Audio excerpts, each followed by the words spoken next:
In this video, I will guide you how to host a PHP website on InfinityFree. Go to infinityfree.com and sign up for it. Choose between a custom domain or a free subdomain provided by the platform. Access the file manager from the control panel. Go to htdocs folder and remove any default files. Upload all your PHP files and folders into the htdocs directory. In the control panel, use the admin button to create a database and table.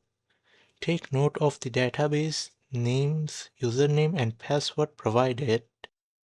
Locate the database connection file in your PHP project. Replace the placeholders with the correct database credentials from your control panel. Copy the website URL from the control panel. Paste it into your browser to check if your PHP website is running correctly. So in this way, you can host a PHP website on InfinityFree. If this video helps, like, share and subscribe.